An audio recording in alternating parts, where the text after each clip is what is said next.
Memang syaratnya Nabi itu nggak boleh mikir, harus ummi. Ummi itu lugu. Nggak boleh Nabi mikir besok makan apa, terus jabat apa, itu nggak boleh. Itu udah Nabi itu, maklar itu. Nabi itu nggak boleh mikir. Makanya Quran nyifati Nabi itu makun tata drimal kitab walal iman. Kamu itu tidak tahu kitab itu apa, iman itu apa. Jika Nabi itu nggak bisa jumpa pers, nggak bisa. Nabi kok memaklumatkan wasata di mana, nggak bisa. Nabi itu justru bagus keliru pertama jadi Nabi. Nabi pertama ketemu Jibril itu dikira malakul maut, dia lari ketakutan. Zamiluni Khotijah, saya ini takut, itu tadi ada malakul maut, saya takut. Sama Khotijah dikemulin. Jadi Nabi itu nggak tahu kalau itu malaikat siapa? Jibril. Jibril nggak bisa dia kenalan nggak di seminar. Ini malaikat Jibril pernah kuliah di sini, nggak bisa seperti itu. Jibril itu ya aneh. Pertama ketemu Nabi, Iqra ya Muhammad, kamu harus baca ini. Kata Nabi, Nabi Qur'an, saya tidak bisa baca. Harus bisa. Dipaksa sampai 3 kali. Nabi tetap jawab, saya tidak bisa baca. Terus kata Nabi kenangnya, Tony, saya didekap, kamu harus bisa baca. Setelah baca dilepas, Nabi lari pulang. Jadi Nabi nggak tahu kalau pertama jadi Nabi. Karena syaratnya Nabi harus ummi. Justru karena ummi itu orisinil, semua yang dikatakan Nabi pasti dari wahyu. Nasi nanti Nabi sampeyan mikir, saya besok ngomong apa ya supaya orang tertarik. Makanya kamu gak akan jadi Nabi. Selain sudah ditutup juga bahaya ini karena tadi. Sehingga Nabi itu memang gak boleh mikir. Sehingga diistilahkan makun tadri mal kitab walal iman. Kamu itu tidak tahu Muhammad kitab itu apa, iman. Justru itu bagus. Gak tahu itu bagus kalau untuk Nabi. Kalau untuk apa? Sehingga orisinil datang ke Khotijah, zamiluni. Jawabannya Khotijah lucu.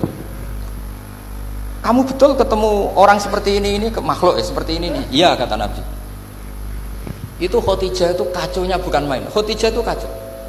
Khotijah itu kubro, termasuk manaqib yang dicintai Mbahmu. Ini mbah-mbahnya Habib, ini Muhammad bin Anis.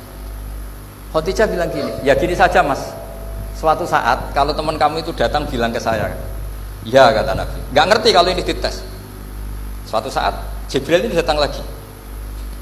Nabi juga, ini loh temanku. Kalau bilang Jibril itu ini temanku datang lagi.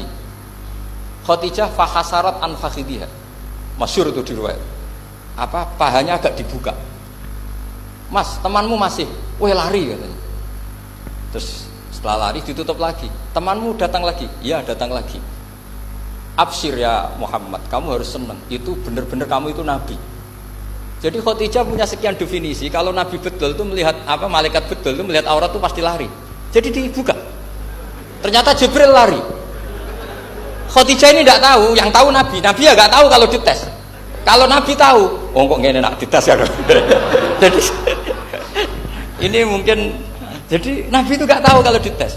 Mas, kalau temanmu datang bilang saya. Setelah pas Nabi sama Khotijah, Jibril datang. Masyhur itu fahasarat an fakhidiyah. Dibuka, temanmu masih mas, lari gitu. Ditutup lagi. Sekarang gimana mas, datang lagi. Kamu harus seneng, kamu Nabi betul. Karena kalau itu setan, wah mesti seneng nonton aurat kan itu. Itu Nabi tidak tahu kalau dites. Kalau sampean kan tahu kalau mau dites istri. Sampean mulai kato tong wedok liya teko mesti bojo mbak servis untuk menutupi semua keburukan itu. Itu Nabi. Uniknya terus Khotijah, Nabi jadi Nabi sama Khotijah itu tahu dulu Khotijah. Nabi nggak tahu kalau mau jadi Nabi.